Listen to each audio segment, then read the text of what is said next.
بن کر کما لی آپ ادھر یونیورسٹیوں، وہ کسی ادارے میں ایمان پیدا کرنے کی بھی فکر ہے، کہیں یہ بھی مضمون کورس میں ہے کہ لوگوں کے دلوں میں اتارا جائے کہ اللہ ہے۔ میں نے کئی مرتبہ یہاں کہا اس ادارے میں اب بھی کہتا ہوں، میں کہتا ہوں واقعی یہ دانشگاہ ہے، جو کام کالجز اور یونیورسٹیاں کر سکتی ہیں کوئی مولوی نہیں کر سکتے۔ آپ کلاس روم میں جائیں، اگر پروفیسر کا ذہن ٹھیک ہے، وہ خدا پر ایمان رکھتا، وہ آپ کے اپنے مضمون میں سے آپ کو خدا دکھائے گا۔ یارہ پتہ آپ کے سامنے خوردبین کے سامنے پڑا، جہان نہیں آباد نظر آتا، اس میں خدا کی معرفت کے دفتر نہیں نظر آتے کہ پتے میں کتنی سانس لے رہا ہے، سبز رنگ اس کا کیوں بنایا جاتا ہے، ایسا کیوں ہوتا ہے، زمین جو ہے اس کو اتنے فاصلے پر سورج سے کیوں رکھا گیا، اس کا مدار بیضوی کیوں ہے، سیدھے گول کیوں نہیں سارا۔ وہ جغرافیے کا پروفیسر ہی سمجھائے گا کہ دیکھو پلاننگ ہوئی ہے، یوں ہی نہیں بنا، سوچ سمجھ کر بنایا گیا کہ ایسا کیا جائے تو یہ نتیجہ نکلے گا، ہر شے میں خدا نظر آئے گا۔ اسی لیے علماء جو نیک ہیں انہوں نے اللہ والکون لکھی، اللہ اور کائنات، جو کچھ پڑھو مضمون، کسی مولوی کے پاس جانے، مضمون خود بتائے گا کہ اللہ تعالیٰ موجود ہے جس نے یہ دنیا بنائی ہے اور بڑی حکمت اور دانائی کے ساتھ بنائی ہے، کوئی بے مقصد نہیں ہے۔ تو جب تک یہ ایمان پیدا کرنے کے لیے مختلف گروہ نہیں نہ لگتے، علماء، پیر، استاد، اس وقت تک یہ کوئی آسان بات ہوتی، پیغمبروں کی عمریں کیوں خطر ہو جاتی۔ اور پھر نتیجہ یہ نکلا کہ نوح علیہ السلام 950 سال کشتی میں صرف 7 آدمی سوار ہوئے، 100 سال میں ایک نہیں ٹھیک ہو سکا۔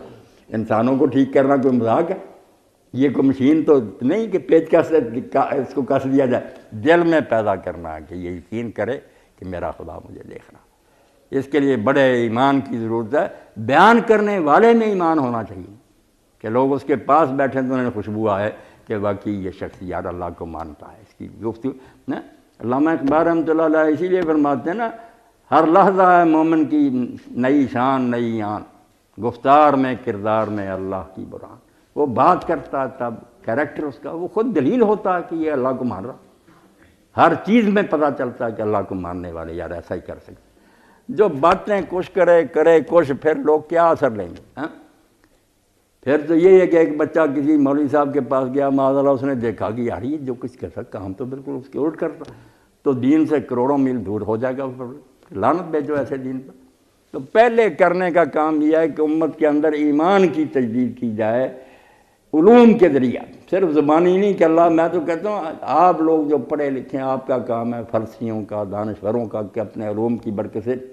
اب وہ کتاب بھی ترجمہ ہوگی، اگر مل سکے تو آپ بھی اس کو لیں۔ ملک غلام علی صاحب رحمۃ اللہ علیہ نے ترجمہ کیا تھا، دی ایویڈنس آف گاڈ۔ یہ جو UN کے گولڈ میڈلسٹ لوگ ہیں نا، اپنے اپنے شعبے کے، میتھمیٹکس سے، فزکس سے، کیمسٹری، انہوں نے اپنے اپنے علم کی روشنی میں ثابت کیا کہ کس طرح انکار کر سکتے ہیں کہ ایک طاقت موجود ہے جس نے یہ دنیا بنائی ہے۔ وہ کہتے ہیں ہمارے علم تو علانیہ چیخ رہے ہیں کہ خدا موجود ہے، دی ایویڈنس آف گاڈ، اور اس پر پھر خدا موجود ہے، اردو ترجمہ اس کا کیا۔ وہ پاگل نہیں کہ کوئی مسجد کا کوئی ملا ہے جن کو گولڈ میڈل دیے نا UN نے، وہ ہے ماہرین ہیں شعبہ کے، وہ کہتے ہیں جو خدا پر ایمان نہیں رکھتا اس کا دماغ درست ہے۔ ایسی کتابیں ایسے اردو میں بھی 2 قرآن، ایک کتاب ڈاکٹر غلام جیلانی برق صاحب نے لکھی، وہ بھی مل جائے تو ٹھیک ہے، تھوڑی بہت اس میں خامیاں بھی ہیں کچھ، مگر اس کا جو اصل رہنا مضمون ٹھیک ہے کہ قرآن 2 ہے، ایک وہ ہے جو کتاب کی شکل میں ہے، ایک قرآن یہ میں آپ اور سارا جہان جو نرد گل، یہ بھی قرآن ہے۔ اسی کو بھی قرآن آیات کہتا ہے، جہاں ذکر ہوتا ہے کہ آسمان اور زمین میں، بادلوں میں، دن رات کی آمد میں، 4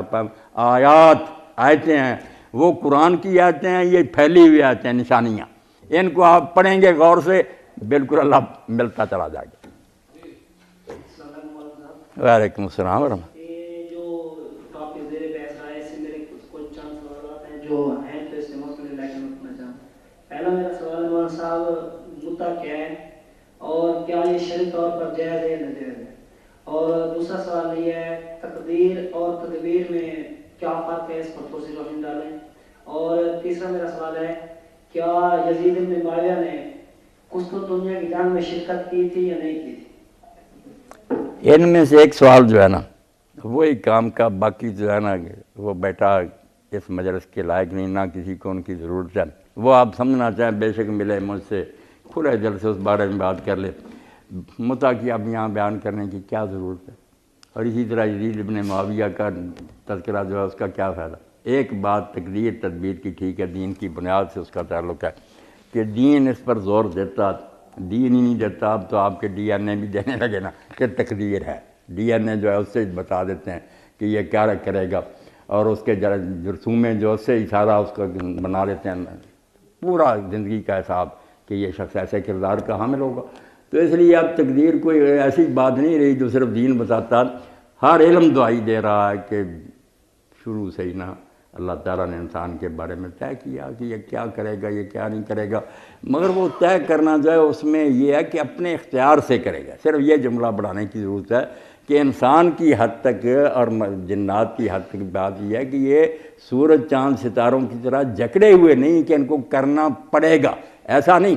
انسان جو ہے اس کو دونوں پہلوؤں کا اختیار حاصل ہے، اما شاکرا و اما کفورا،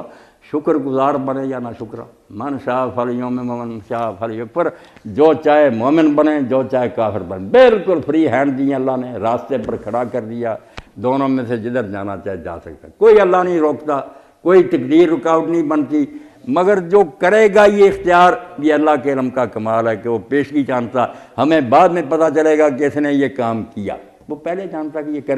کرے گا خود، کروایا نہیں جائے گا، نہ یہ کہ کرنا پڑے گا، کرے گا۔ اس نامراد کی اپنی مرضی، اگر دوسرا کرنا چاہے وہ بھی کر سکتا ہے، اختیار اس کا بھی ہے۔ اسی لیے شیخ الاکبر فرماتے ہیں اگر کسی مجرم نے کہا کہ اللہ میں نے اس لیے کیا کہ تو یہ جانتا تھا کہ میں نے کرنا، وہ اللہ کہے گا جاننا وہی ہوتا جو کسی نے کرنا ہوتا، میں غلط جانتا، تو نے کرنا کچھ تھا، میں غلط جانتا رہتا، اگر تو نے دوسرا کرنا ہوتا تو میں وہی جانتا۔ اس لیے انسان اپنی مرضی سے جو جی چاہے کرے، آپ سمجھ لیں تقدیر کوئی شے نہیں، یہ اللہ کے علم کو رہنے دیں، اس پر آپ کیوں پابندی لگاتے ہیں کہ وہ جانتا کہ یہ کیا کرے گا، آپ کو نہیں روکے گا، آپ زبان سے گالی دینا شروع کر دیں، ذکر کرنا شروع کر، آپ کی مرضی، مگر وہ جانتا ہے کہ یہ گالی دے گا یا ذکر کرے گا، یہ علم کا کمال ہے۔ جیسے بعض استاد جو ہے اندازے سے کہہ دیتے ہیں کہ یہ بچہ فیل ہو جائے گا، وہ فیل کر نہیں رہے اسے، نہ کہتے ہیں کہ اس کو فیل ہونا چاہیے ضرور، وہ تو کہتے ہیں پاس ہو،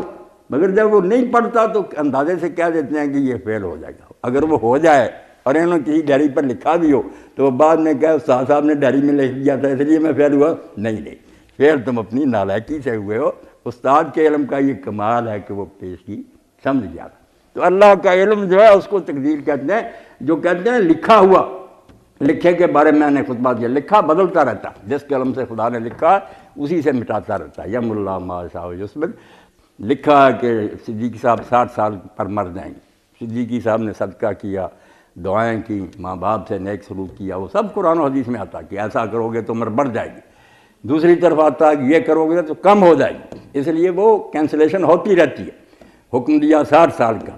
آپ نے نیکی کی حکم ہو گیا اس کو 5 سال اور دے دو، لکھا کسی کا ہاتھ نہیں پکڑتا، باقی جو علم الہی ہے اس میں رد و بدل نہیں ہوتا، وہ علم کا کمال ہے کہ وہ پیشگی مخلوق کے بارے میں جانتا۔ آزادی جو ہے اس میں خلل انداز نہیں،